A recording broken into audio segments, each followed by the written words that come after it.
Hola a todos, buenas noches. Mi nombre es Jean-Pierre Fournier, soy el vicepresidente de inversiones de AFP Integra y quiero darles la bienvenida a este webinar. La verdad que es un gusto tenerlos acá, tener un espacio de conexión con ustedes, nuestros clientes, y sobre todo darles la mejor asesoría, el mejor consejo en un contexto que puede ser algo complicado para los próximos meses, considerando las medidas que el gobierno está llevando a cabo en los últimos días, ¿no? La idea principal de este webinar es contarles un poco sobre cómo ha venido desarrollándose la economía, tanto a nivel global como a nivel local, y cómo esto ha afectado a los mercados financieros y finalmente a los rendimientos de los fondos de pensiones. El día de hoy tengo el agrado de contar con la presencia de una persona que ha asesorado por muchos años a los fondos de pensiones en Latinoamérica.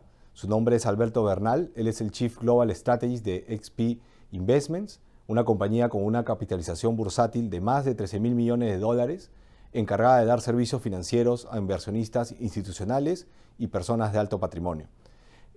Alberto ha sido socio y head de research de Bultic y head de emerging markets en Bear Stearns y cuenta con un título de economía en la Universidad de New Orleans y una maestría en macroeconomía del Instituto Alemán Kiel. Como comentaba, para nosotros es un gusto contar con él, con su asesoría, con su guía durante muchos años y va a ser un placer pues, que pueda compartir con nosotros qué es lo que ha pasado en mercados financieros a nivel global, cómo impacta esto hacia las perspectivas a futuro y principalmente cuáles son sus recomendaciones respecto del panorama que podemos vivir en los próximos trimestres. Así que sin más, le doy paso a Alberto para que nos pueda compartir esas reseñas, esos análisis y conclusiones. Jean-Pierre, antes que todo, mil gracias a ti por tu amistad, por una amistad que ya lleva bastantes años, por la invitación. Integra, muchísimas gracias por la invitación y por como dicen los brasileros, porque XP es una compañía brasilera, por la parcería de tantos años. Entonces es un placer estar contigo y con tus clientes. Voy a tratar de hablar unos 15 minuticos sobre los temas que creo yo que nos tienen pensando a todos, desde los que trabajamos en Wall Street hasta las personas que están en Lima o las personas que están en Londres o las personas que están en Buenos Aires, en Bogotá, etcétera. Todos estamos teniendo básicamente unas preocupaciones similares y unas incertidumbres similares atadas en gran parte a lo que vaya a pasar con las tasas de interés internacionales, porque yo creo que el tema más importante acá hoy en día es cuál es el futuro de las tasas de interés alrededor del mundo, y para eso tenemos que enfocarnos pues obviamente en los países más grandes, específicamente en China, en Estados Unidos y en la eurozona. Pero voy a darles un par de comentarios de la forma como está funcionando mi cabeza para que ustedes vean cómo llego a las conclusiones que les voy a dar en un par de minutos. Creo que todos ustedes, como verán en el título, y yo utilizo este título porque yo básicamente vivo en un avión, entonces a veces me sueño o tengo pesadillas con esa frase. Todos hemos estado en un avión de LATAM o de American Airlines o donde sea, o de Avianca, y cuando comienza a bajar el avión, en algún momento el piloto dice tripulación 10.000 pies. ¿Qué quiere decir eso? ¿Por qué utilicé ese título? Porque lo que siento yo es que a pesar de que hay mucha incertidumbre alrededor del mundo sobre lo que viene en los próximos meses, trimestres, en la economía global, yo sí sigo pensando que la economía global va a aterrizar. ¿Y por qué digo esto? Porque hay mucha incertidumbre en el mundo en este momento sobre si la economía de Estados Unidos va a crecer menos o más en los próximos trimestres. Y la base de mi pensamiento tiene que ver en gran parte con el hecho, y para darles una analogía que me gusta utilizar bastante, Alberto Bernal, para cuando su mente está demasiado alterada por todas las cosas que están pasando, etcétera, etcétera, yo lo que hago, mi forma de limpiarme la mente y tranquilizarme, mi forma de meditar, es salir a correr, a salir a hacer ejercicio. Entonces a mí me gusta muchísimo correr en los parques o en la playa, donde esté, dependiendo de donde esté. Y la analogía que yo hago es yo corro a una velocidad específica. Y, por ejemplo, cuando los clientes me preguntan a mí, a ver, Alberto, ¿la economía global debería disminuir de velocidad o no? Pues yo les contesto de la siguiente forma. A ver, si yo corro a 10 kilómetros por hora en un día normal, sin calor, etcétera, etcétera, y a mí me ponen un chaleco que pese 10% más de lo que peso yo normalmente, la lógica me diría que yo debería comenzar a crecer, a correr menos rápido. Eso sería lo que diría la lógica. ¿Por qué? Porque correr con más peso es más difícil que correr con menos peso. Entonces, la analogía que utilizo es para decir, si la economía de Estados Unidos crecía entre 2 y 3% con una tasa de interés de 0 o 0,5%, va a seguir creciendo a una tasa de 2 o 3% con una tasa de interés de 5,5%, mejor dicho, después de haber subido tasas de interés 550 puntos básicos, y la lógica no le permite a un analista como Alberto Bernal decir, sí, no va a haber efecto de mayores tasas de interés sobre el crecimiento económico.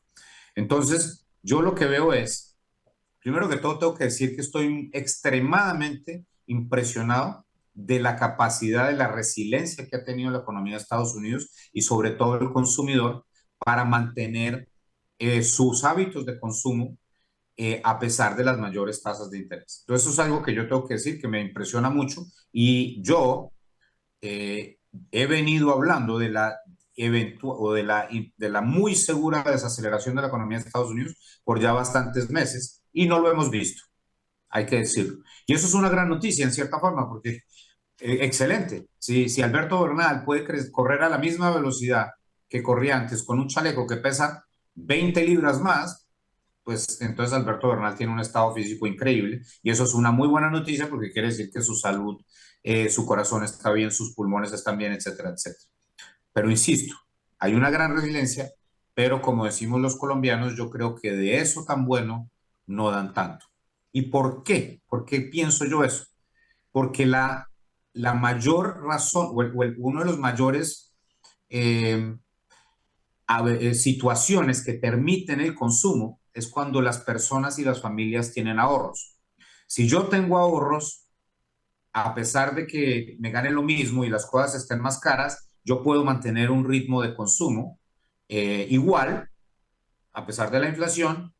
Sí tengo ahorros porque tomo parte de mis ahorros para mantener el consumo. Pero fíjense ustedes lo que está pasando con el nivel de ahorros en este momento en la economía de Estados Unidos.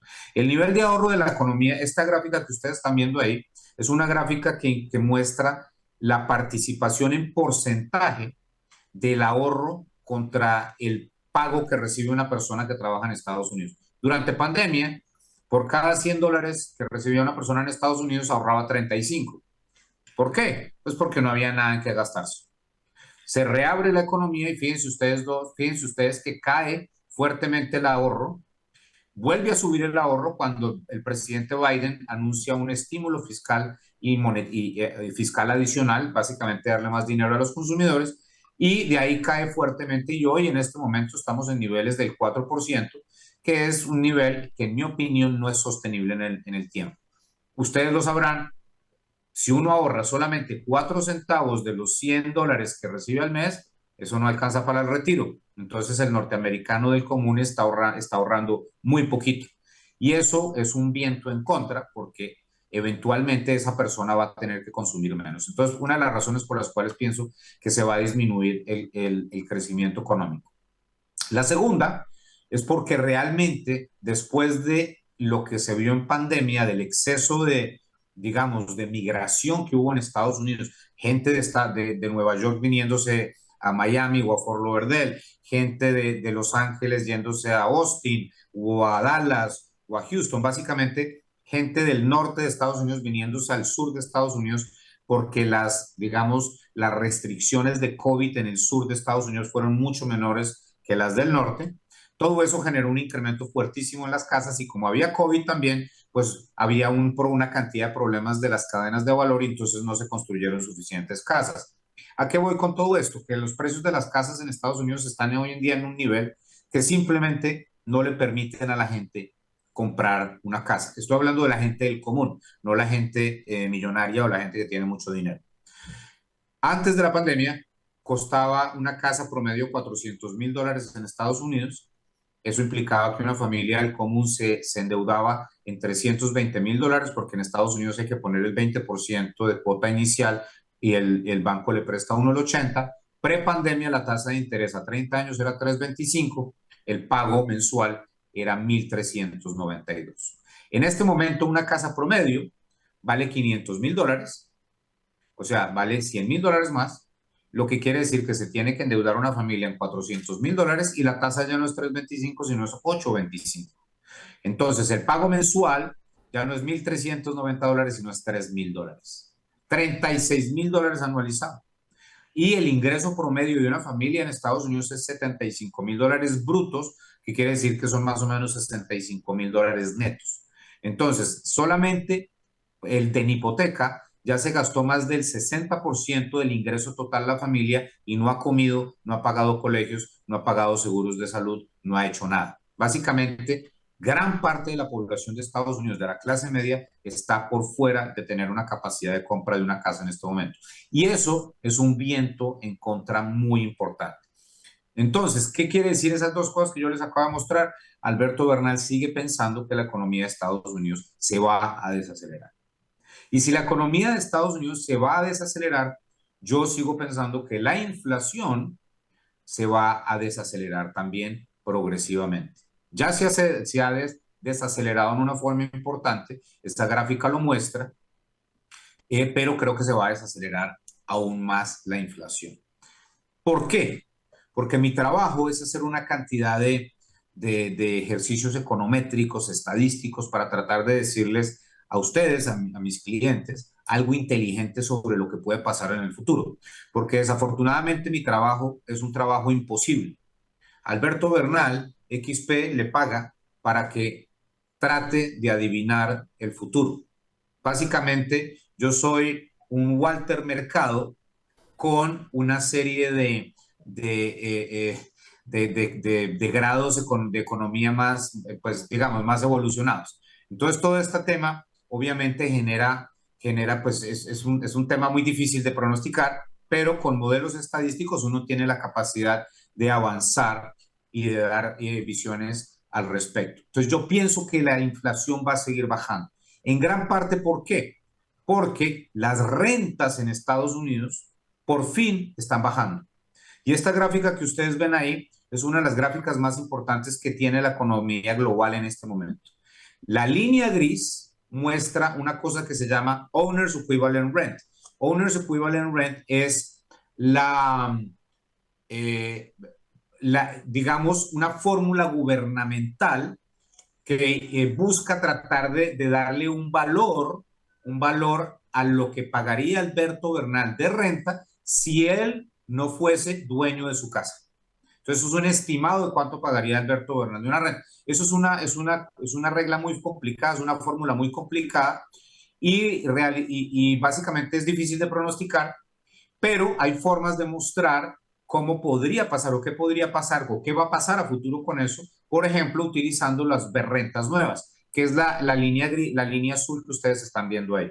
Entonces, la línea azul, que son las rentas nuevas, ya están en negativo año a año, y eso me permite a mí decirles a ustedes que lo más probable, si se cumple la econometría, si se cumple la estadística, para final del 2024 las rentas van a estar incrementándose según Owner's Equivalent Rent muy cercano al 2%.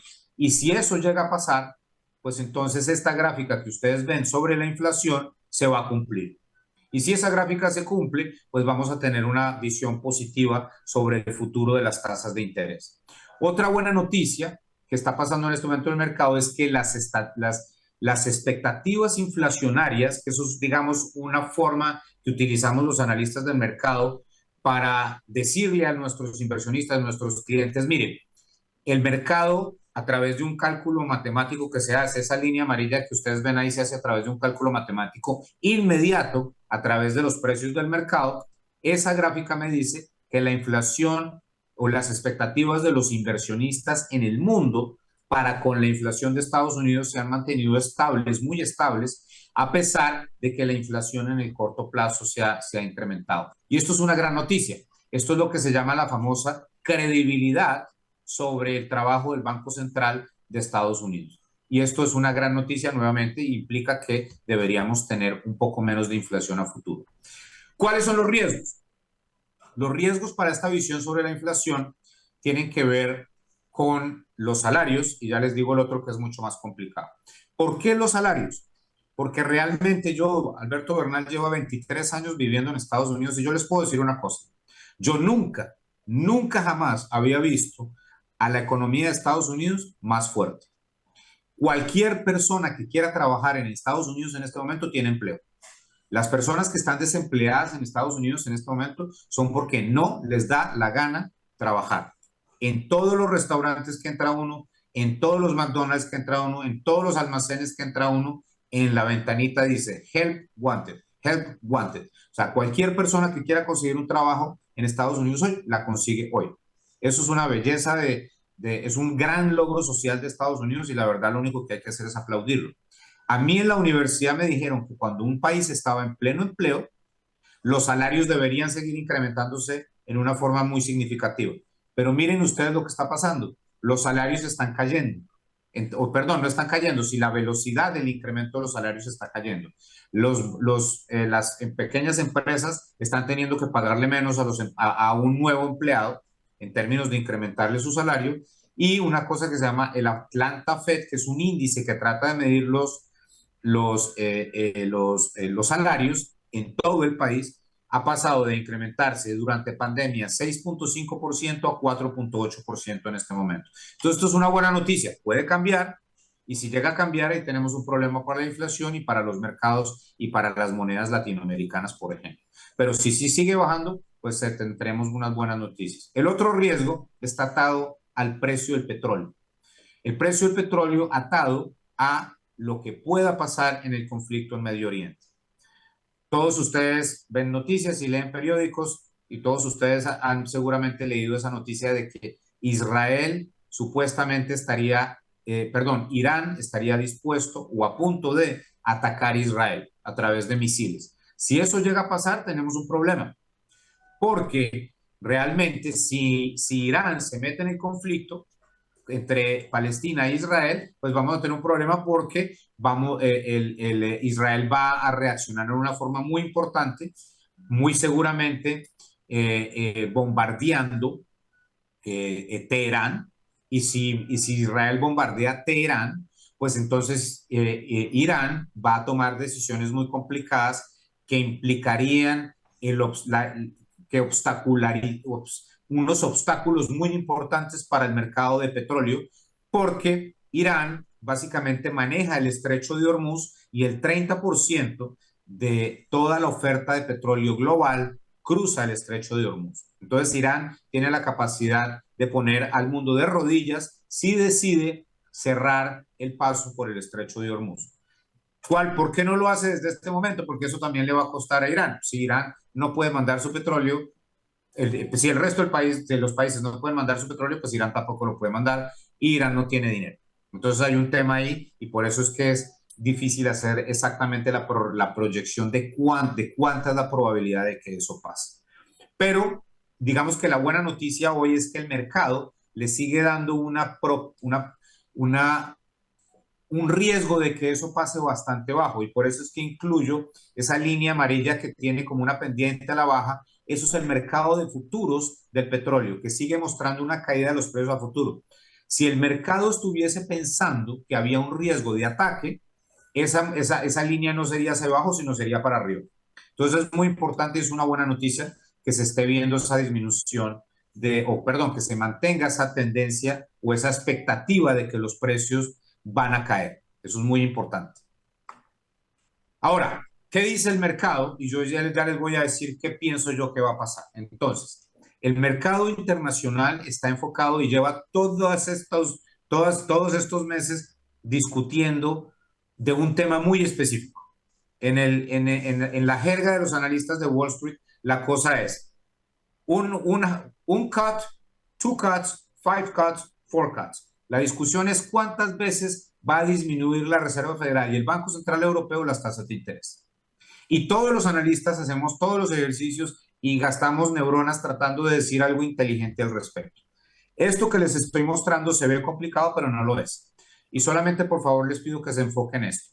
A mano izquierda mía, 12-18-2024. Eso es diciembre 18 de 2024. El mercado está pensando que hay una posibilidad de que la tasa de interés de Estados Unidos en ese momento esté abajo 43 puntos básicos versus hoy, que implicaría que la Reserva Federal bajaría tasas 2 veces en el año. Eso es lo que dice el mercado hoy. Hace una semana, ese 43 era 100. O sea, el mercado esperaba que bajaran 5 veces las tasas de interés.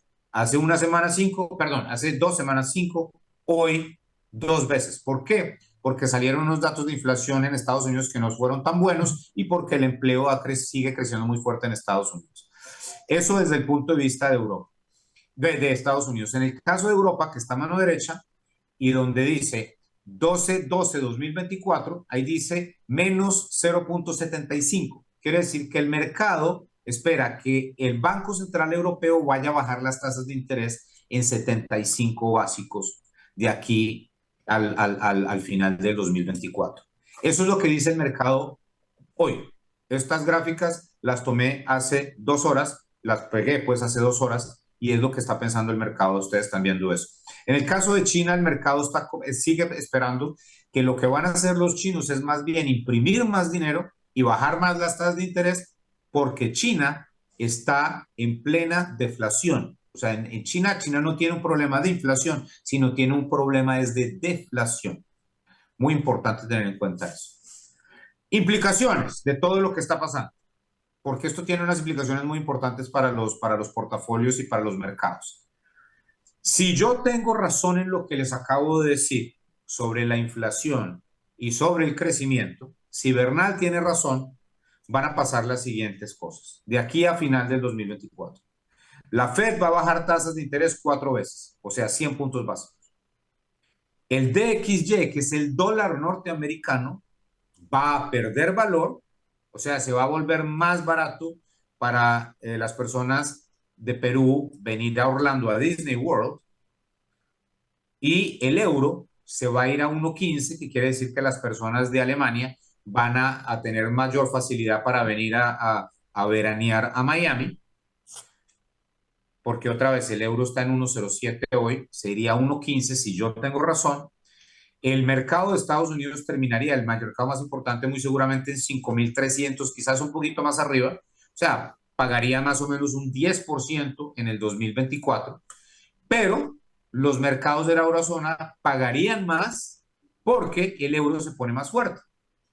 Si yo tengo razón en lo que digo, el bono de Estados Unidos, que hoy está en 4.55, se iría a 3.75. Eso quiere decir que si yo tengo razón, una de las mejores inversiones posibles es comprar renta fija, comprar bonos de Estados Unidos, por ejemplo, pero también bonos de países emergentes, bonos de la República del Perú, bonos de Brasil, bonos de Colombia, bonos de Chile, bonos de Petrobras, etcétera. Todas esas cosas pagarían bastante retorno si yo tengo razón en lo que estoy viendo. Y las monedas emergentes seguirían muy fuertes, quizás ganarían más valor. Por ejemplo, el real podría valer 4.7 o menos a final del 2024, si yo tengo razón. Hoy el día, en este momento, el real está en 5.05.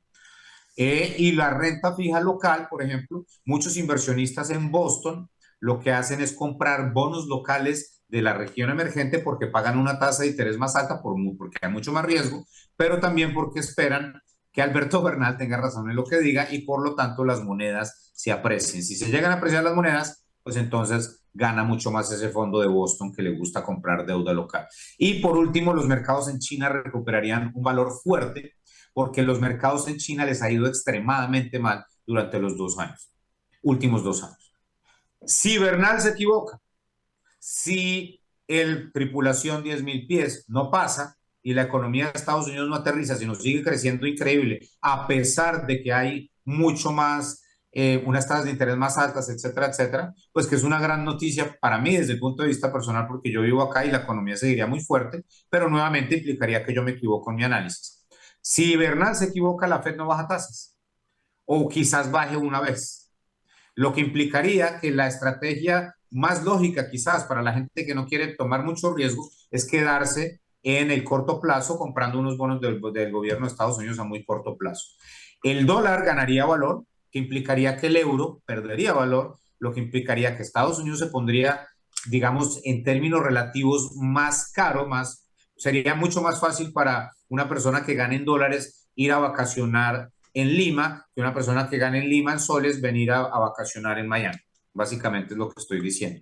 Y el Standard Poor's quizás subiría un poco más porque el sector de cíclicos, o sea, la economía, los que generan digamos, los químicos, el petróleo, manufactura, etcétera, todas esas compañías, digamos, los Boeing, los Caterpillar, etcétera, crecerían muchísimo más y subirían bastante más.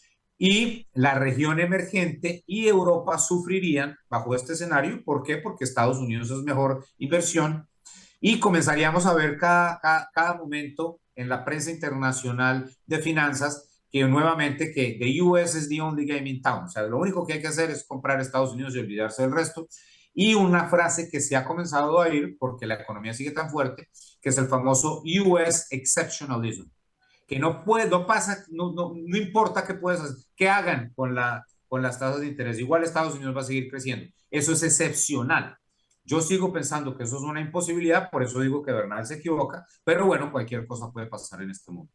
Y si yo me equivoco, el bono de 10 años de Estados Unidos pues no ganaría valor como pienso yo que podría ganar y las monedas emergentes deberían perder valor. Por ejemplo, el peso colombiano que hoy está en 3.800 se debería ir a nivel de 4.300, el real que estaba en 0.505 se debería ir a 5.75, el peso mexicano que está en 16.80 se debería ir a 19 y los bancos centrales de la región no podrían bajar tasas de interés como les gustaría bajar.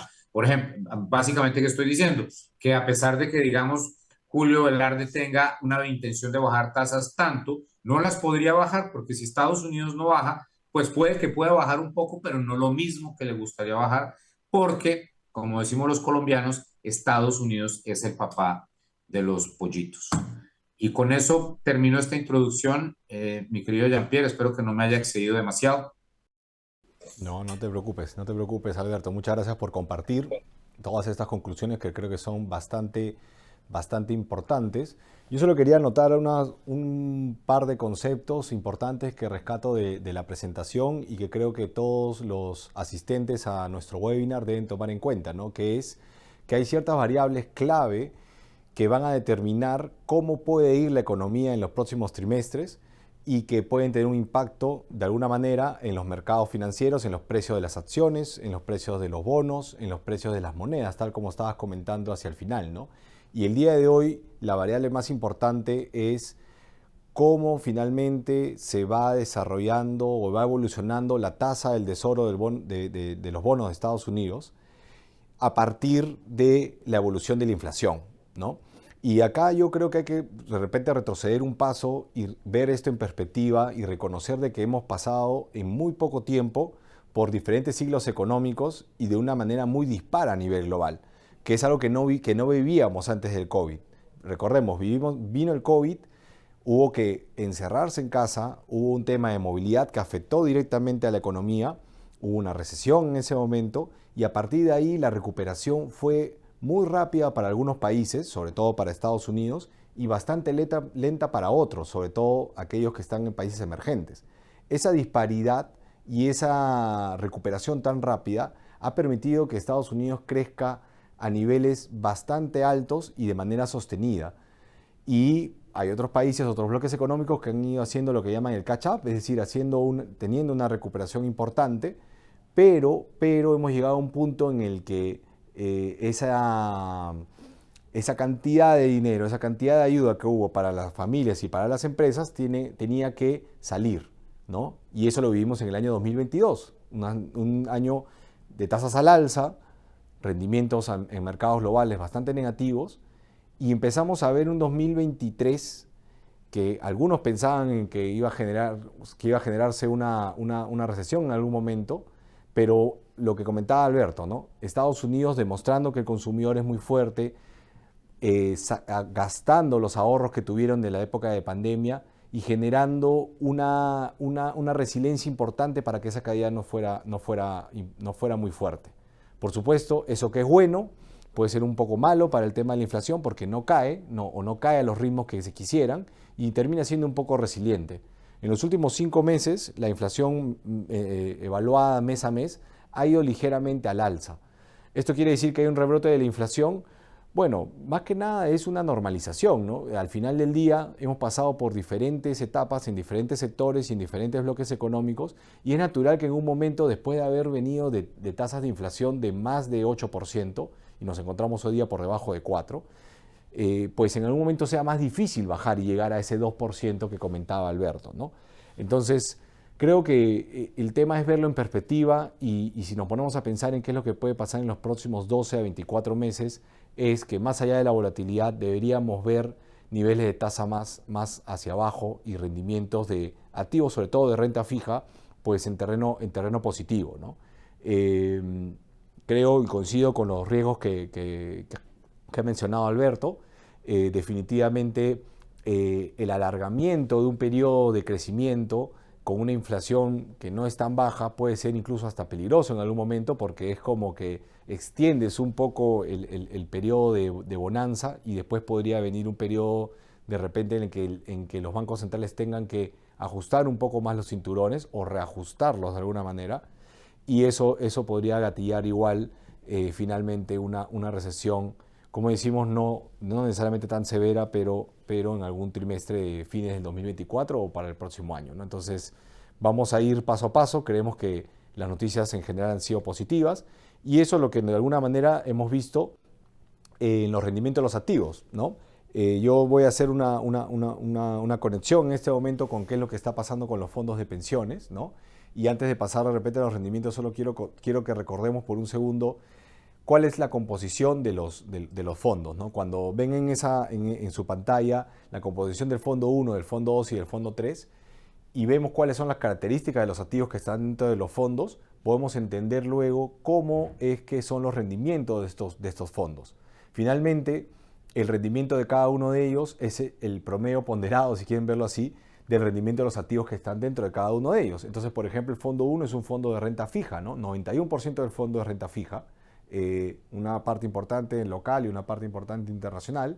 El fondo 2, en el fondo 2 tenemos el 50% del fondo en renta fija, 23% son fondos alternativos, que son inversiones que están hechas fuera de la bolsa y que tienen un comportamiento con un riesgo de retorno bastante mejor o habitualmente bastante mejor que el rendimiento de mercados públicos. Y en el fondo 3 sí tenemos un componente de renta variable, sobre todo local, ¿no? Y cuando uno ve los rendimientos que teníamos en el primer trimestre, hasta el cierre de marzo, vemos de que los rendimientos de los fondos van, como decía, en promedio de lo que tienen dentro en su composición, ¿no? Entonces, por ejemplo, comentaba Alberto de que habíamos comenzado el año con tasas a niveles de 4% en Estados Unidos y ha habido una pequeña subida de tasas a partir de estos datos de inflación y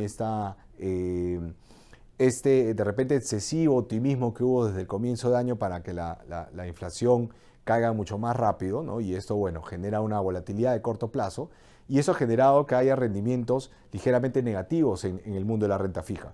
Aún así, el fondo 1 Integra hasta el cierre de marzo había rendido en positivo. ¿Y qué es lo que te ayuda para que tengas ese performance positivo? Básicamente los niveles de tasa en los cuales hemos invertido los activos, ¿no? O sea, los cupones de los bonos en los cuales está invertido el fondo 1 son altísimos y el devengue o digamos la realización de esa ganancia permite tener cierta resiliencia, ¿no?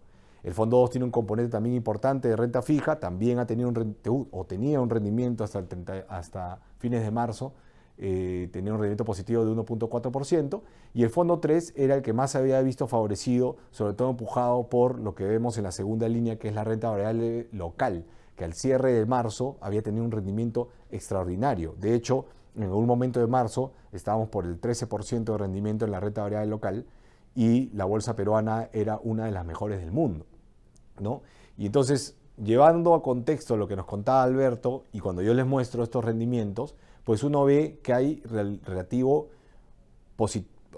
optimismo en el mundo, ¿no? O sea, la renta variable ha tenido un rendimiento positivo bastante bueno el año pasado y este año sigue dando sus frutos a partir de una esperanza de que el ciclo de tasas vaya a la baja, es decir, que la Fed termine confirmando que la inflación va a la baja y que pues se puede llegar a unas tasas bastante cómodas relativamente pronto, ¿no? En el camino estos datos de inflación pues generan algo de volatilidad y generan algo de rendimiento negativo en la renta fija, pero como digo, más allá de ver lo que pasa en el corto plazo, importante enfocarnos en lo que creemos que va a pasar en los siguientes trimestres, ¿no? Ahora bien, si nosotros vamos un poco más adentro de lo que pasa en cada fondo, a ver acá, ya. Aquí queríamos mostrarles cuál es el comportamiento del fondo 1, del fondo 2 y del fondo 3 a partir de la composición que tiene y de los rendimientos que hemos visto en la historia de los activos financieros, ¿no? El fondo 1, como decíamos, es principalmente renta fija, ¿no? Y cuando uno observa su comportamiento, ve que la rentabilidad anualizada o la rentabilidad promedio anual ha sido superior al 6%. La rentabilidad acumulada desde que empezó el sistema es más de 200% y en el año estaba en terreno positivo, como digo, hasta finales de marzo, ¿no? Lo que uno debe esperar del fondo 1 en este momento es que rinda en función de dos componentes importantes. El primero es los intereses, ¿no? O sea, los cupones que va a recibir el fondo 1 a partir de las inversiones que ha hecho, que hoy día tienen un 7% de interés. En realidad es un poco mayor al 7%. Es decir, si los niveles de tasa no se movieran en los próximos trimestres, el rendimiento del fondo 1 debería ser muy cercano a ese 7%. Si se da el escenario que comentaba Alberto, por ejemplo, su escenario base en el cual hay una bajada de tasas importantes a nivel global, además de ese 7% podría haber una contribución positiva, una apreciación del valor de los bonos a partir de un apetito de riesgo cada vez mayor en este tipo de activo, ¿no? Tal como lo vimos el año pasado. De hecho, el año pasado el rendimiento del fondo 1 fue muy cercano al 16%, ¿no? Y eso tuvo dos componentes también. Intereses, como digo, más o menos daban un rendimiento parecido al que estamos mostrando acá, esperado para los próximos 12 meses. Y además hubo una apreciación de los bonos, ¿no? Entonces, este es el comportamiento que habitualmente deberíamos esperar para el fondo 1. En el caso del fondo 2, que como decíamos tiene un componente sí importante de renta fija, pero tiene otros tipos de activos en su composición, vemos de que podemos esperar un rendimiento algo mayor, pero también asumiendo algo más de riesgo, porque tenemos renta variable, tenemos alternativos, ¿no? Este fondo históricamente ha rendido 7.7% si lo medimos desde la época de los multifondos, ¿no? Y de hecho tiene un rendimiento acumulado pues, en todo este periodo bastante importante, casi 290%, ¿no? Y la rentabilidad iba en terreno positivo. ¿Qué es lo que nosotros debemos esperar? Y esto no difiere mucho del último webinar en que estuvimos presentes, ¿no? Primero, un impulso positivo de los activos de renta fija. Nosotros en Integra también consideramos de que las tasas deben ir a la baja en los próximos trimestres. Es verdad que no tenemos como escenario base que necesariamente bajen hagan 4 cortes la Reserva Federal, pero sí estábamos más pegados entre 2 y 3 cortes, que igual es una contribución positiva y una indicación de que estamos en ese sendero también, de que deberían ir las tasas en algún momento a la baja, ¿no? En ese contexto hay un punto de partida positivo también para el tema del mundo de alternativos, que es un poco la composición que representa casi 25% del fondo, ¿no? Y creemos que el fondo 2 es un fondo que permite navegar diferentes momentos en los que hay transiciones en la economía y en donde va a haber bajada de tasas y la renta fija se puede beneficiar, eso es bueno para el fondo 2, y momentos en los que también tenemos a un motor de crecimiento importante como Estados Unidos que permite que de alguna manera que los rendimientos de las acciones a nivel global tengan expectativas al alza, ¿no? Y eso también puede beneficiar al fondo 2. Entonces esas son las características que tenemos ahí. Y en el caso del fondo 3, que digamos que esto es una pregunta que siempre nos hacen es a veces qué pasa con el fondo 3, ¿no?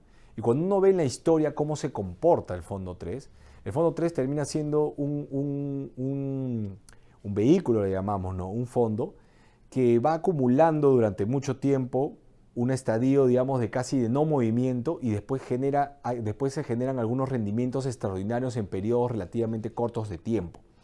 ¿Y por qué pasa esto?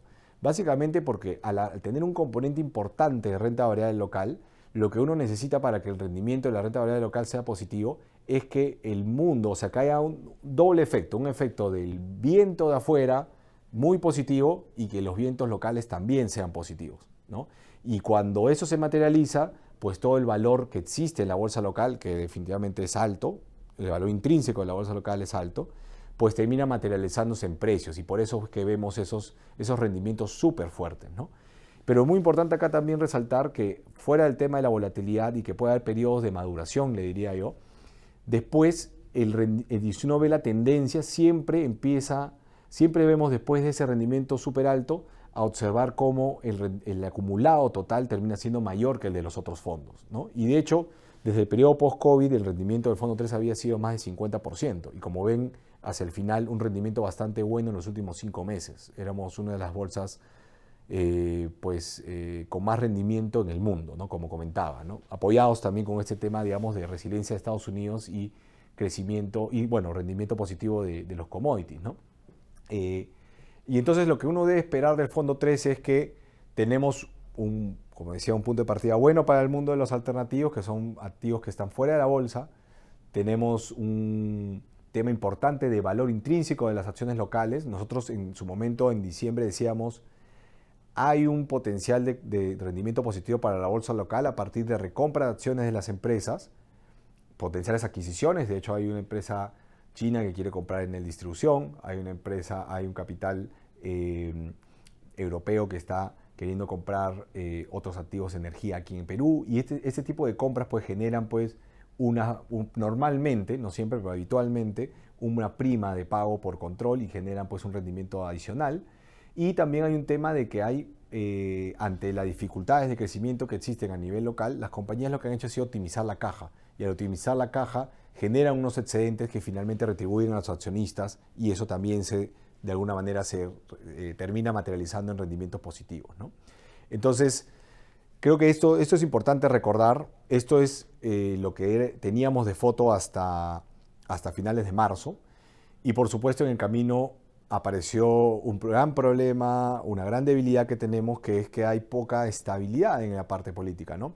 Estábamos viviendo un año en el que ya no había tantas disrupciones. Parecía que la presidenta actual pues iba a tener algunas complicaciones, pero probablemente no iba a tener grandes temas para poder finalizar su mandato, y aparecieron, bueno, varios temas que ustedes han visto en las noticias, y esto ha afectado de alguna manera la frágil estabilidad que estábamos viviendo. Y ante esta frágil estabilidad se empiezan a veces a tomar algunas medidas que no son razonables en este momento para la economía, ni tampoco para el largo plazo, porque realmente puede poner en problemas fiscales al país en el futuro. Y estamos hablando específicamente del tema de los retiros de las 4 ITs. Hasta hace poco, como les comentaba, los rendimientos de los activos peruanos habían sido bastante buenos, y desde el día en que se empezó a hablar de que podía haber un retiro, pues el rendimiento de la mayoría de estos activos empezó a retroceder de manera significativa. Y vamos a explicar un poco qué es lo que ha pasado y contarles qué creemos que puede pasar de aquí en adelante, ¿no? Brevemente, acá quería contarles qué ha pasado normalmente con los rendimientos de los fondos en los momentos de retiros. Cuando uno ve la serie de retiros que se han aprobado, como decimos, algunos en momentos difíciles para muchas personas y que requerían capital, requerían un dinero para poder subsistir a partir de los confinamientos que había habido durante la época del COVID, y que eran razonables en ese contexto, pues uno hubiese pensado de que a partir de los retiros los rendimientos de repente podían haber sido malos, ¿no? Pero cuando uno ve esta gráfica y ve las líneas, que son los hitos donde se generaron los retiros en los últimos 3 años y medio, y ve las líneas de colores, ve que los rendimientos de los fondos, a pesar de los retiros, han sido positivos, ¿no? A pesar de los casi 32 mil millones de soles que han salido en el caso de AFP Integra, casi 90 mil para el caso de todo el sistema, a pesar de eso, cuando vemos la tabla inferior del lado derecho, vemos que los rendimientos han sido positivos. Sobre todo, bastante positivos si acumulamos todo el tiempo que pasó entre los primeros retiros y finales de marzo de este año, ¿no? Y vemos que los rendimientos han han sido buenos. Entonces, un poco el mensaje que le quería decir acá es, muchos se preguntan, oye, ¿qué pasa si yo retiro? Porque me da miedo que a partir de ahí el rendimiento del fondo sea malo. Bueno, la evidencia te muestra de que los rendimientos han sido positivos después de los retiros, ¿no? Y habitualmente esto pasa porque pasas por una ventana de complejidad para los activos locales, o sea, de incertidumbre respecto a cómo se pueden comportar, pero una vez que se va ese evento de incertidumbre, los rendimientos de los activos vuelven a su curso y empiezan a empatar un poco a lo que pasa en el mundo en realidad, ¿no? Y como vemos en el mundo ha habido en general rendimientos buenos, salvo algunas excepciones como el caso de China, ¿no? Aquí creo que es importante mencionar las diferencias que existe o las diferencias que puede haber en el impacto de esta medida de 4 ITs en el mercado de bonos soberanos, en el mercado de renta fija que le llaman, y en el mercado de FX o el mercado de monedas, qué va a pasar con el sol, qué va a pasar con el dólar, un poco lo que la gente puede preguntar, y qué es lo que pasa en el mundo de las acciones. Cuando uno ve el mundo de la renta fija y vemos este gráfico, vemos cuál es la evolución de rendimientos de la deuda soberana. Es decir, cuando viene un inversionista global y le quiere prestar al Estado peruano o le quiere comprar el bono que tiene un inversionista peruano, un bono peruano, ¿cuánto paga ese bono? Y ese bono, este que estaba para el lado izquierdo, paga alrededor de 7%, el bono a 10 años, ¿no? Antes de la medida, el bono peruano estaba pagando alrededor de 7 y con la medida, apenas salió, ven como una subida, ¿no? Esa subida de tasas lo que quiere decir es que se estaba volviendo algo más riesgoso el bono peruano. Y la gente empieza a tener un poco de miedo. ¿Por qué? Porque inversionistas institucionales grandes como las AFPs tendrían que eventualmente vender bonos soberanos para poder atender los retiros. Y eso generó un poco de miedo y generó que las tasas se vayan al alza. Eso no es nada bueno, ¿no? Porque finalmente si las tasas van al alza de manera sostenida, generan un mayor costo del crédito tanto para las familias, para ustedes, digamos, si eventualmente quieren emprender un proyecto personal, y para las compañías. Y recordemos que en los próximos 2 años hay mucha reestructuración de compañías locales y que eso se realice en un periodo de tasas altas puede ser bastante negativo para nuestra economía. Felizmente, tenemos un Banco Central que tiene bastante credibilidad y realizó algunas acciones que han dado cierta calma. Ahora, una calma de corto plazo. Igual hay que ir viendo qué es lo que pasa en los siguientes meses, ¿no? Pero el Banco Central básicamente lo que hizo hace unos días fue reiniciar su programa de compras de bonos soberanos, ¿ya? Hizo una pequeña oferta de apenas 25 millones de soles, que no es mucho, la verdad, pero le mandó una señal al mercado de que tiene una cantidad de dinero para comprar bonos soberanos. El Banco Central puede, por ley, comprar hasta 5% de la base monetaria y eso de alguna manera ha generado cierta tranquilidad en el mercado de los bonos, ¿no? Y además hay un mecanismo que también va a existir, que es el tema de los repos, que básicamente son un préstamo con garantía de bonos soberanos que podría dar el Banco Central a los gestores de fondos de pensiones privados eventualmente, para evitar vender a un activo que tiene valor. O sea, un poco lo que decíamos, ¿no? Si todas estas líneas de acá que muestran la evolución de las tasas de los últimos 12 meses de países emergentes, y bueno, el de Estados Unidos también, que es la línea negra, con eje lado derecho, si creemos que todas estas tasas van a ir hacia abajo en un periodo de a 12 meses o a 24 meses, entonces es bueno estar invertido ahí. El problema que estamos teniendo acá es que debido a este tipo de noticias, en el corto plazo, vemos una distorsión y Perú empieza a comportarse un poco peor que el resto, ¿no? Igual, como digo, hay algunos mecanismos que generan cierta tranquilidad y en general el rendimiento de los bonos soberanos ha sido negativo desde que se presentó la noticia, que fue el 22 de marzo, pero no ha sido tan importante el impacto y creemos que en el margen el problema va a ser cómo va a cotizar, cuál va a ser la calidad de la cotización de aquí en adelante, ¿no? O sea, creemos que va a estar probablemente muy cauta la demanda. Bueno, a nivel local, definitivamente las AFPs, muy difícil que estén muy compradores de bonos soberanos si es que tienen que atender retiros. Y si vemos inversionistas internacionales probablemente cautos porque van a decir, sí quiero comprar Perú, sí me gusta Perú, Perú es un país poco endeudado, Perú está dentro de los países emergentes que, más allá de los problemas y que son serios realmente, va a terminar pagando y yo quiero comprar, pero quiero comprar al mejor precio posible. Y eso significa un deterioro eventualmente del precio de los bonos, ¿no? Este impacto, que es un poco más acotado en el caso de la renta fija, en el caso de la renta variable sí es un poco mayor, ¿no? Yo quería hacer referencia a lo que comentamos hace unos meses respecto de cómo se ha comportado la renta variable históricamente en Perú después de la gran crisis financiera, para ser justos, porque tenemos que sacar los rendimientos extraordinarios que tuvimos en el 2007 antes de la crisis financiera. Vemos acá la evolución de los índices, ¿ya? La línea azul es el índice de la Bolsa de Valores de Perú, ¿ya? Y el rendimiento de ese índice, si ustedes lo ven en los primeros casi 4 años, digamos, de esta gráfica, termina siendo en acumulado mayor que el rendimiento de algunas líneas como la turquesa y la naranja, que básicamente muestran los rendimientos acumulados del índice de mercados emergentes y del cobre, ¿no? Perú es un país minero, las empresas que están en nuestra bolsa son muy relacionadas a minería, son cíclicas y habitualmente uno puede tratar de hacer una comparación, un símil con el precio del cobre, la evolución del precio del cobre en realidad.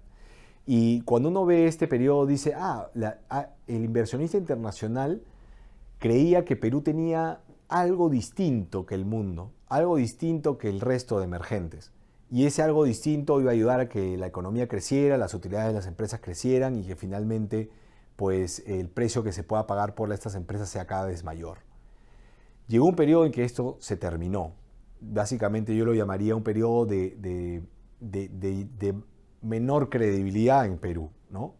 En el activo peruano, en el crecimiento. Y es verdad que durante ese periodo, entre 2014 y 2020, las tasas de crecimiento en Perú fueron bastante más bajas que en la década previa, ¿no? Y Perú empezó a cotizar un poco más parecido al mundo emergente. Pero después del 2019, ante la aparición del COVID y todos los temas que hemos vivido a nivel local, Perú empezó a cotizar debajo del mundo emergente. Y esto de acá básicamente tiene que ver con la inestabilidad, con la falta de confianza que se está generando a partir de las medidas que se están dando y que los políticos, a pesar de haber salido de un periodo difícil, siguen poniendo sobre la mesa y que lamentablemente pueden afectar, en el corto plazo es verdad, pero finalmente afectar los rendimientos de los activos.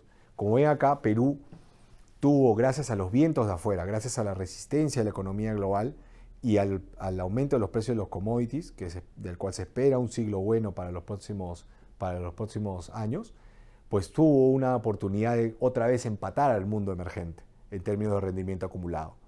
Sin embargo, y esto no se nota mucho en esta gráfica, sin embargo, lo que sí tengo que mencionar es que las perspectivas de corto plazo cambian un poco, no necesariamente las de largo plazo, pero sí las de corto.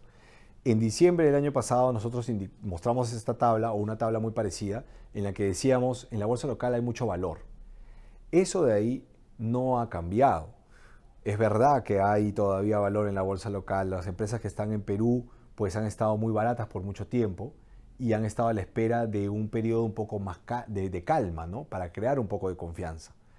Y los rendimientos que veíamos, y el potencial de rendimiento que uno veía por lo que los analistas de mercado indicaban sobre las acciones peruanas, está en la última columna. Se esperaba que haya un rendimiento en los próximos 12 meses bastante bueno, ¿no? ¿Qué pasó hasta el 25 de marzo? Pues un rendimiento muy bueno. El cobre al alza, no hay recesión, las tasas sí estaban yendo un poco hacia arriba, pero no de una manera disruptiva. Como decíamos, era un tema normal de que en algún momento la caída de tasas no sea tan acelerada y los rendimientos estaban siendo bastante buenos. El fondo 3, de hecho, en algún momento llegó a estar en 8% en positivo en algún momento del mes de marzo, ¿no? Y aparece esta noticia de 4ITs y hay un impacto totalmente negativo que vemos en la penúltima columna, como ven casi todo en rojo y con rendimientos bastante significativos. Y a pesar de esa caída, el rendimiento acumulado, digamos, de la mayoría de esas acciones todavía sigue, en algunos casos, en terreno positivo. De hecho, el índice de la bolsa local todavía sigue en terreno positivo a pesar de la noticia. Entonces, muchas de las preguntas seguramente que tienen ustedes es, oye, ¿cuál es el impacto del tema del retiro? ¿No? ¿Qué es lo que hago? ¿Qué me recomiendan? ¿No? Y lo que yo les puedo comentar con estos datos es que parte de ese impacto ya se ha materializado. Es decir, los precios de los activos no van a esperar a que eventualmente los fondos de pensiones tengan que vender, si es que tienen que vender acciones locales, sino que los precios se adelantan de una manera muy rápida y en tan solo 7 días pueden tener rendimientos pues muy anómalos, ¿no? Y entonces mi comentario acá viene a que no necesariamente de aquí en adelante vamos a ver caídas como la que hemos visto ahora, sino que muy buena parte del impacto, o al menos una parte importante del impacto, la hemos visto muy rápido, muy rápido. Una pausa ahí, yo quiero llamar un poco acá a la reflexión. Si nosotros viéramos cuál es el monto que se dejó de ganar, o si una persona me pregunta, oye, yo saqué dinero y lo gasté, no sé en qué, en algo me comentará, y me dice, ¿cuánto dejé de ganar? Nosotros vemos, por ejemplo, que en esta lámina de que en el fondo 1, en el fondo 2, en el fondo 3, habrías dejado de ganar si hubieses hecho un retiro. Este me parece que fue el cuarto retiro que se aprobó en ese momento, pero fue el segundo más grande que ha habido hasta ahora. Habrías perdido un retorno acumulado de entre 16 y 36% dependiendo de qué fondo estabas, ¿no? Los montos ahí, de repente no sé qué tanto les sonarán, qué tan significativo les sonará a cada uno, pero si una persona retiraba casi 3 UITs en el fondo 1, pues habría dejado de ganar, bueno, la diferencia entre los 15.000 soles y los 12.900, ¿no? un poco más de 2.000 soles. En el fondo 2, un monto más cercano a los 4.000, y en el fondo 3, pues un monto algo mayor, ¿no? Y ahí como que uno dice, oye, de repente la diferencia no ha sido tanta, salvo en el fondo 3, que creo que sí se ve claramente que hay un monto significativamente mayor que se habría acumulado si es que no hubiesen hecho un retiro. Pero yo creo que lo más grave y lo más importante acá es cómo uno va construyendo el ahorro de largo plazo, ¿no? Si tuviéramos acá una persona llamada José, de 30 años, ¿ya? Que hoy día ha acumulado un monto de dinero en su AFP y decide retirar 4 ITs, es decir, 20.600 soles, ¿no? Si nosotros tomamos en cuenta los rendimientos esperados hacia adelante esto es un ejercicio con el fondo 2, ¿ya?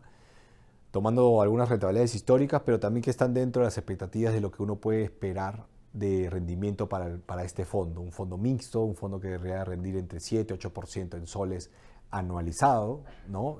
Y que va acumulando poco a poco dinero. Fíjense que esta persona en 15 años, si mantiene su dinero en la AFP, podría tener un acumulado de 64.000 soles.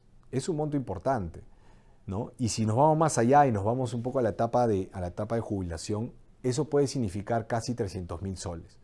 Esto podría generar una renta después de la jubilación bastante superior a los 1.000 soles, que de repente no suena mucho, pero solamente el hecho de mostrarles este número, considerando de que hoy en día la mayoría de personas aplica el 95.5 y retira la mayor parte de este dinero, uno se puede dar cuenta de que con 20.000 soles uno puede estar asegurando un monto de dinero bastante importante para su jubilación, que puede servirle para atenuar cualquier contingencia, cualquier problema que tenga cuando ya entre en una etapa de retiro. Por supuesto que al final del día todos son libres de tomar su decisión, pero se dan cuenta de que el valor, la belleza de las finanzas, de las inversiones que empiezan a acumular capital a partir de estar invertido en activos que van generando rendimiento año a año, genera un interés compuesto muy importante y que podría acumular estos montos que comentábamos, ¿no? De repente para una persona mayor, si ustedes dicen, no, pero yo no tengo 30 años, tengo un poco más, estoy más entre los 40 y los 50. Bueno, si nos vamos a ese caso, si nos vamos a la edad legal, podríamos multiplicar el dinero desde unos 20.000 soles a unos más de 90.000. Es decir, igual hay un poder de multiplicación bastante significativo. Y creo que es importante el llamado a la conciencia en este contexto, porque las personas a veces no valoramos o no nos damos cuenta lo difícil que es ahorrar. Y ese ahorro finalmente lo que nos puede dar en un momento en el cual ya no vamos a estar generando tantos recursos como los que hacemos el día de hoy al momento de estar empleados, ¿no? Entonces creo que eso es bastante importante, ¿no? Ese sería mi mensaje para los que, digamos, son personas que habitualmente se les puede complicar generar ahorros. Pero también un mensaje para los que tienen altos patrimonios y dicen, oye, de repente, oye, yo no necesito este dinero, Es más, o sea, yo tengo mis ahorros por mi lado y no necesitaría tener este dinero en la AFP. Sí, es cierto, de repente no es tan necesario que lo mantenga particularmente en uno de los fondos de pensiones. Pero creo también que es importante recordar de que no necesariamente todo ese dinero uno lo termina colocando de una manera adecuada para que vaya generando más riqueza. Al final del día, ese es el objetivo. Y el objetivo de los fondos de pensiones, más allá de la volatilidad, porque año a año, trimestre a trimestre, los rendimientos pueden variar y pueden ir al alza muy rápido y pueden tener periodos de volatilidad en los que hay cierta desvalorización que luego se recupera. Al final del día, la función de los fondos de pensiones es que el dinero que uno va acumulando llegue al monto más alto al momento de la jubilación, que en el caso de Perú estamos hablando de cuando uno empieza a llegar a los 55 años, si es que tiene que hacer un retiro anticipado, o a los 65 años, que es la edad legal, ¿no? Y ese trabajo creo que se ha cumplido en el tiempo y creemos que es importante mostrar estas cifras para que ustedes pues, puedan evaluar de manera adecuada qué hacer ante esta norma, ¿no?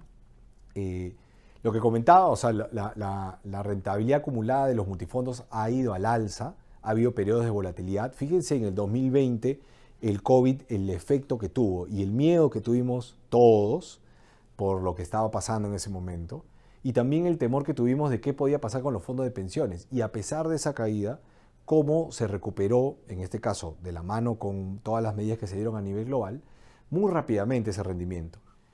Un rendimiento bastante importante. De hecho, tenemos las cifras acá, o sea, el fondo 1, el fondo 2 y el fondo 3 rindieron entre 33 y 50% de todo este periodo. Y teniendo en cuenta de que son fondos que tienen una diversificación enorme a nivel global. El nivel de riesgo está más acotado que en otras alternativas de inversión y que creo que están manejadas por equipos que cada vez son más técnicos y profesionales. Finalmente, un tema también que a veces sale en estos webinars y en las comunicaciones que tenemos con los clientes es que muchos clientes dicen, bueno, yo me paso del fondo 3 al 2 o al 1 y espero que digamos, los vientos malos se vayan y después regreso. Algunos hacen una cosa que no la recomiendo, que es mirar cuál fue el mejor fondo de los últimos 2-3 años y ir a ese fondo pensando de que los próximos 12, 24 o 36 meses van a ser iguales. Y la experiencia lo que nos dice es que tomar decisiones solo sobre las rentabilidades pasadas o el pasado más reciente, por ejemplo, ante una caída de mercado, no necesariamente es la mejor forma de acumular ahorros. En esta lámina lo que nosotros mostramos es el rendimiento acumulado de cada uno de los fondos, que es algo que ya hemos mostrado en las láminas anteriores. La línea azul es el fondo 3, la línea turquesa es el fondo 2 y la línea ploma es el fondo 1. Y la línea amarilla es, cuál es el rendimiento que hubiese tenido una persona que se cambiaba siempre al fondo que rindió más el año pasado. Es decir, yo veo cómo rindió el 2005 el fondo, los fondos de pensiones, de repente veo que el fondo 2 fue el que mejor rindió, el 2006 me voy al fondo 2. En diciembre del 2006 veo que rindió mejor y me paso a ese fondo. Y voy haciendo esta regla todos los años y al final del día esos cambios de fondo lo único que hacen es generar menor rendimiento. Entonces, nuestra recomendación en este tema es, más que hacer un cambio de fondo por un tema coyuntural o una decisión de data histórica hacia atrás, lo importante es ver más qué va a pasar hacia adelante, ¿no? Y además estar en el fondo que realmente le corresponde a cada uno. Si una persona es bastante joven, está acumulando capital, lo más recomendable es que esté en el fondo 3, ¿no? Si una persona empieza a avanzar de edad, ya tiene un monto acumulado importante en su fondo de pensiones, lo más probable es que sea más conveniente que esté en el fondo 2. Y si hay una persona que tiene mucho temor a la volatilidad y lo que quiere es ganar una tasa de rendimiento definitivamente mejor que la que tienen los depósitos a plazo, eso por si acaso descártenlo, es un mito de que los depósitos a plazo rindan más que los fondos de pensiones, que el fondo 1 particularmente. Si quieren tener una buena alternativa de inversión que vaya acumulando poco a poco capital a partir de los intereses de los cupones que estábamos comentando antes, pues hay que mantenerse en ese fondo. Si estamos haciendo saltos a cada momento, lo más probable es que terminemos generando menos retorno acumulado de lo que deberíamos, ¿no? Entonces, esa es la conclusión que comentaba acá. Creo que me voy a quedar en este punto de conclusiones que tiene que ver con los retiros de 4 IT, que creo que es algo que le interesa bastante a nuestra audiencia el día de hoy. Y básicamente les comento tres, cuatro puntos, ¿no? Lo primero es que el efecto de este tipo de medidas normalmente son temporales. Es decir, se va a necesitar recolectar algo de dinero para atender algunos retiros, que esperamos que no sean muchos, la verdad, pero puede ser que exista pues retiros porque hay personas que necesitan ese dinero por algún tema muy de corto plazo y que puede ser entendible que lo necesiten, ¿no? Lo que sí tenemos que decir es que la calidad por la demanda de activos peruanos va a caer en el corto plazo, por lo menos, ¿no? Si yo tuviera que medir cuál va a ser el impacto entre lo que va a pasar en los bonos soberanos y el tipo de cambio y lo que va a pasar en la renta variable, pues hay una diferencia, ¿no? En el caso de la renta fija, pues sí va a haber un comprador de última instancia, ¿no? Que es el Banco Central, los mismos fondos de pensiones. Si vemos que los activos se empiezan a castigar mucho, probablemente compremos esos bonos y finalmente utilicemos las medidas que con las que nos pueda ayudar el Banco Central y los organismos relacionados al manejo de la economía, ¿no? Y en el caso de la renta variable, sí hay un impacto, ¿no? Pero el impacto ya lo estamos viendo. Es decir, acá de repente alguien que esté en el fondo 3, puede salir con la conclusión de, oye, me salgo del fondo 3 porque se va a caer la renta variable local. Señores, la renta variable local ya se cayó. Ya se cayó por esta medida en particular, lamentablemente. Y lo que toca hacer en este momento es concentrarse más en el valor real que tienen los activos que están dentro del fondo. Y ese valor no ha cambiado nada porque las empresas siguen siendo las mismas, la utilidad que generan sigue siendo las mismas, los gerentes de las compañías, los planes de negocio siguen siendo los mismos. Entonces, si van a hacer un cambio de fondo eventualmente, lo ideal es que sea porque realmente ustedes consideran de que es mejor para ustedes estar en otro fondo y no necesariamente en el fondo 3. Pero que no sea por un tema, o recomendamos en todo caso que no sea por un tema de cómo ha venido el rendimiento en los últimos días, ¿no? Eh, Importante entonces en ese contexto decir que ese efecto va a ser temporal, probablemente algunos meses hasta que pues ya se haya cerrado esa ventana que el Congreso está abriendo, ¿no? Entonces, con esto yo termino. Yo le había pedido a Alberto que nos alcance pues una conclusión general de cómo ve las cosas. O sea, nos has contado un poco de qué pasa afuera, que hay vientos que pueden ser positivos en tu escenario base en realidad, ¿no? Que pueden contribuir a que las economías no sufran disrupciones, más allá de los riesgos que existen en el caso del precio del petróleo, en el caso de una pequeña reaceleración de repente de la inflación en Estados Unidos, ¿no? Pero en general vientos relativamente positivos, ¿no? Y en el contexto tenemos a Perú que tiene estos temas que a veces confunden en el corto plazo, ¿no? Y quería, bueno, saber si nos podías compartir tú cómo veías este tema y tener una perspectiva diferente de alguien que no necesariamente está metido en el día a día acá, ¿no? Claro que sí, Jean-Pierre. Mira, primero comienzo con contarte a ti y a la audiencia. Mi mentor en la universidad, un gran economista, él siempre me decía, mira, Alberto, los economistas optimistas y los pesimistas nos equivocamos igual, pero los optimistas vivimos más contentos. Entonces yo tomé una decisión de vida hace mucho tiempo de que yo iba a ser optimista y sigo siendo optimista por el lado de los mercados, sigo siendo optimista por el lado del mundo, por ejemplo. Y un tema que sí quería recalcar, porque yo creo que es una de las cosas más importantes que nombraste ahorita, el gran Warren Buffett, cada vez que le preguntan, y siempre responde igual, ¿cuál es la ley, cuál es el factor, cuál es la ley de la naturaleza más fuerte? Él siempre dice el interés compuesto.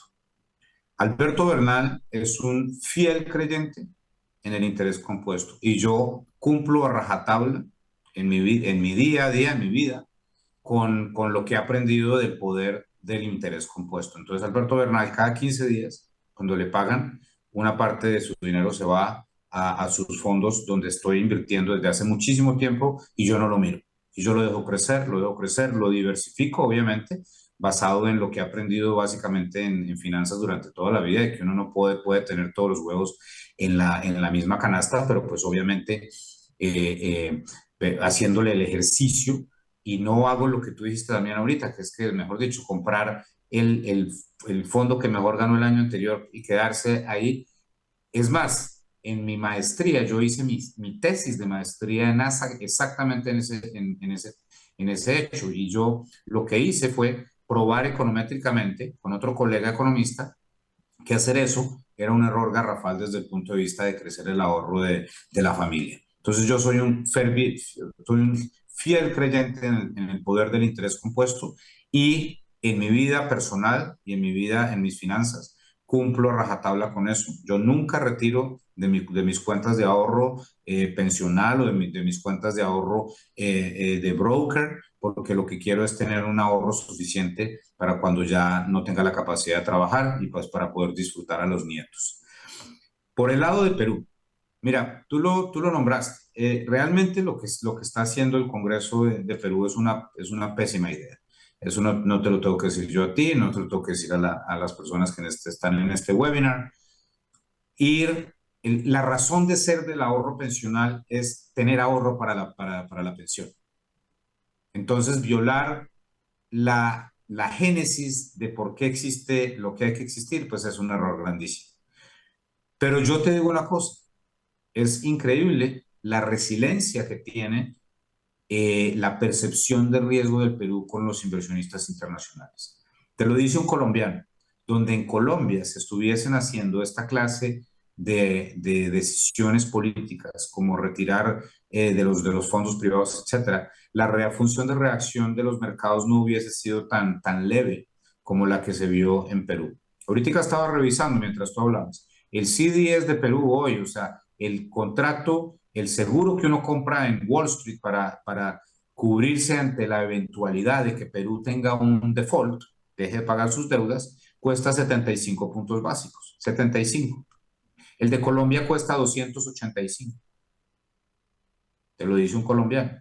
Colombia tiene una percepción de riesgo muchísimo más alta que la percepción de riesgo del Perú, a pesar de lo que está pasando. ¿Y por qué? Porque la realidad sea dicha, los fundamentales macroeconómicos y fiscales y externos de Perú son mejores que los de Colombia, y eso lo dicen absolutamente todos los inversionistas internacionales. La única cosa que hay que hacer para probar que lo que estoy diciendo es completamente certero es mirar el hecho de que el riesgo que le adjudica el mercado internacional a Perú es menor que el que le adjudica a Colombia. Y yo creo que otra cosa que es muy importante que quizás ustedes al estar en el día a día en Lima o pues en Perú, donde estén ustedes dentro de Perú, pues uno no se da cuenta, porque uno a veces viviendo en el país no se da cuenta de estas cosas. Pero lo que sí te puedo decir es que todos los caminos que llevan a un medio ambiente sostenible en el tiempo, todos, sin excepción, cruzan por Perú. Porque sin minerales no hay transición energética. Sin minerales no hay energía eólica, no hay energía solar, no hay energía, mejor dicho, no hay posibilidad de que el mundo pueda desligarse de los combustibles para generar energía. Entonces, lo que son Chile y Perú, por ejemplo, son países que la mayoría de las personas que están enfocadas en lo que tenga que ver con el futuro del mundo en términos de hacer un mundo sostenible desde el punto de vista del medio ambiente, están enfocados en las inversiones que tiene que haber en estos países. Entonces, pues yo creo que es desafortunado, no voy a decir que no es desafortunado lo que está pasando, creo que es un error muy grande de política económica, creo que se han cometido ya varios, entiendo los retiros durante el momento de la pandemia, los retiros subsecuentes al momento de la pandemia no lo entiendo, pero bueno, son cosas de la política y esperemos que ya pase digamos, este momento, pero nuevamente, desde el punto de vista fundamental, para mirar el futuro del país, lo único que tiene que hacer uno realmente para hacer un análisis juicioso es enfocarse en la forma como el mercado internacional está dándole un precio al riesgo de Perú y ese precio que le está dando a Perú, a pesar de que se ha incrementado un poco, no se ha incrementado como quizás se hubiese incrementado en otros países de la región por una sencillísima razón, que es que los fundamentales del país son mucho más fuertes. Correcto. No, muy importante esas palabras, Alberto, muchas gracias, porque al final del día es un punto muy importante, ¿no? O sea, ¿qué opinan los demás y qué precio le dan a los activos peruanos, ¿no? Y hoy día, por un tema temporal, pueden verse afectados algunos de ellos, porque las características particulares de cada uno de los mercados es un poco distinta. En el mercado de bonos soberanos, por ejemplo, Perú es un componente más de las carteras de los fondos internacionales, ¿no? Y hay préstamos que hacen directamente. En cambio, en el mundo de las acciones, pues no todos están invertidos en las acciones peruanas, ¿no? Entonces, por eso es que se ha visto ese efecto más particular, que es un efecto básicamente temporal.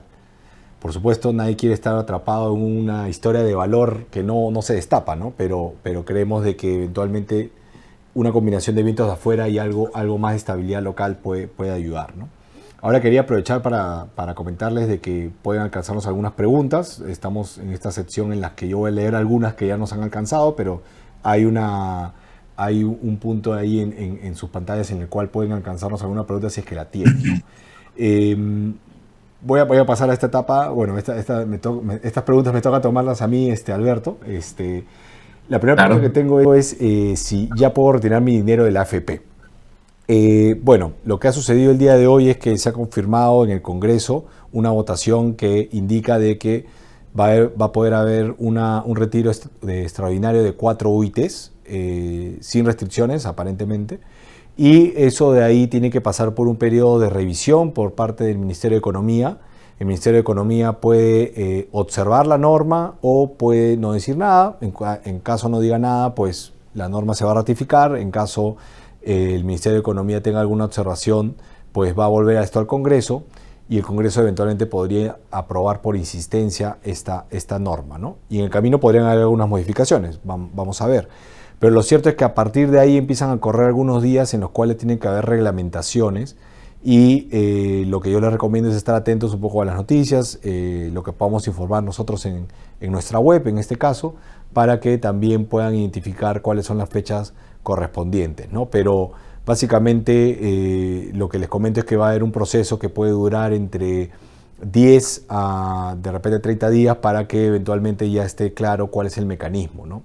Y las fechas exactas. Así que nosotros vamos a estar informándoles de manera oportuna a través de los medios que tenemos de comunicación, los correos y por supuesto nuestra página web. Tenemos otra pregunta, me parece. Bueno, una pregunta que creo que traté de resolver a lo largo de la presentación. Me dicen, ¿hay posibilidad de que los fondos tengan caídas antes de que se promulguen los retiros?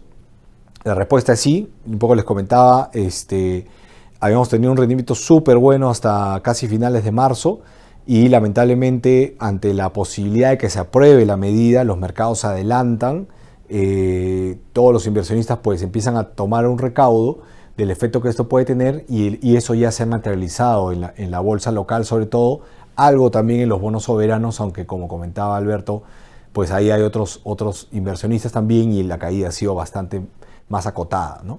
Y esa es la respuesta de repente a lo que nos comentaban en esta pregunta de por qué el fondo se había caído en esta semana, ¿no? Y básicamente es que sí, ya aparte de este efecto ya se realizó. Una persona nos hace esta pregunta. Realicé los retiros anteriores y si me conviene retirar nuevamente, ¿no? En un par de láminas nosotros presentamos los efectos que puede tener el hecho de haber hecho estos retiros, ¿no? Nosotros mencionamos de que si has hecho un retiro en el 2020, pues has dejado de ganar una cantidad de dinero. Y si haces un retiro el día de hoy, también vas a dejar de ganar probablemente bastante dinero para tu periodo de jubilación, ¿no? Yo creo que lo que cualquier persona podría de repente preguntarse en ese momento es ¿cómo me garantizas que esa rentabilidad se va a materializar, ¿no?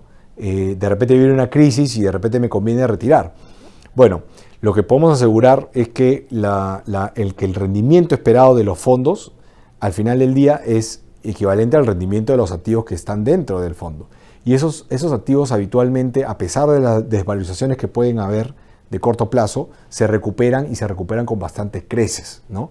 Y el rendimiento esperado promedio de cada uno de los fondos está entre 5 a 8, 9%, dependiendo de qué fondo estés. Entonces, claro, no podemos, o sea, esta es la diferencia de la característica de los fondos con un depósito a plazo, por ejemplo, es que básicamente en un depósito a plazo a ti te dicen, yo te voy a pagar tal tasa y si el activo que he comprado con lo que tú me has dado se aprecia, eso me lo voy a quedar. Eso es lo que hace el banco. Cuando las tasas van a la baja, el banco se queda con esa ganancia y te ofrece a ti una tasa fija.